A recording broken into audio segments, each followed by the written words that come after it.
Hello and welcome to our channel the competitive समस्त स्वागत कर चैनल को देखो गोटे गुरुत्वपूर्ण अपडेट विषय आलोचना करवा टीचर मान विक्षोभ तो कौन पर टीचर मैंने आंदोलन कर विषय देखा वीडियो को स्टार्ट करने पूर्व जी समस्त जो देखुं टेलीग्राम रे लिंक अच्छे आप जॉइन होइए आम व्हाट्सअप आपर टेलीग्राम लिंक रे जॉइन हो चैनल सहित आपण चाहिए वीडियो को बहुत मात्रा शेयर करूँ चैनल को सब्सक्राइब करेंगे। देखो सेवा निवृत्त कर्मचारी और शिक्षक विक्षोभ तेज कौन हो देखा कौन पर शिक्षक मैंने विक्षोभ कर जो मैंने निजर जीवन को तिल तिल मात्रा गवर्नमेंट जाली किंतु से विक्षोभ कौन पर देखा देखा चलते पेंशन वैलिडेशन एक्ट प्रत्याहार यार दाबी कर ओडिशा सेवा निवृत्त कर्मचारी और शिक्षक विकास मंच पक्षर भुवनेश्वर अतिरिक्त जिलापाल कार्यालय सम्मुख में विक्षोभ प्रदर्शन कर देखा कौन अच्छी विकास मंचर अभियोग अर्थ बिल 2025 अंश भाव वैलिडेशन ऑफ सेंट्रल सर्विस संसद रे गत वर्ष 25 मार्च 25 रे केंद्र सरकार पास करछंती जहाँ पेंशन संशोधन वेतन कमिशन को सुपारिश परिवर्ते केंद्र सरकार इच्छाधीन निष्पत्ति नहीं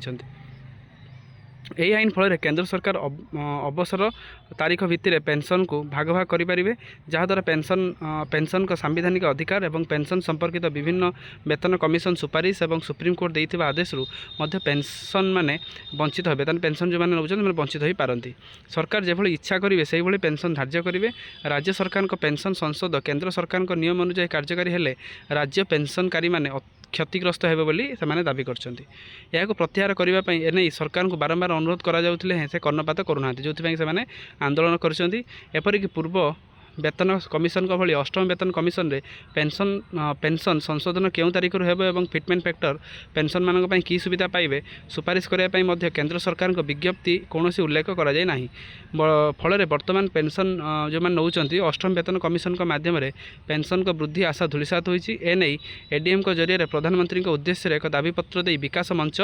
देइछि जोड़ा दाबीपत्र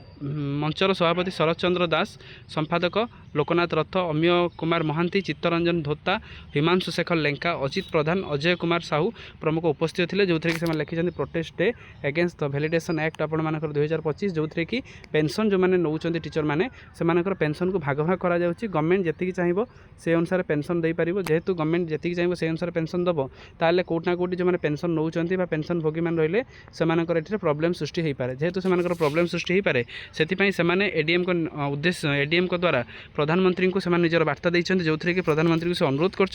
पुराना पेंशन स्कीम जोटा अच्छी पुराना पेंशन अनुसार से पेंशन दि जाऊ कारण आग को आम जानते 8th पे कमिशन अच्छी जेहेतु आग को 8th पे कमिशन अच्छी से जब से 8th पे कमिशन बेनिफिटा न मिलला जो 60 वर्ष जो गवर्नमेंट प्रति जो वर्क करते निश्चित इनवैलिडेशन हो तेणु यहाँ गोटे आजिकार अपडेट तेणु वीडियो बहुत मात्रा शेयर करेंगे चैनल को सब्सक्राइब करेंगे जहाँद्वारा कि वीडियो नेक्स्ट अपडेट आप बाहर पहुँच पारे। थैंक यू देखा नेक्स्ट वीडियो।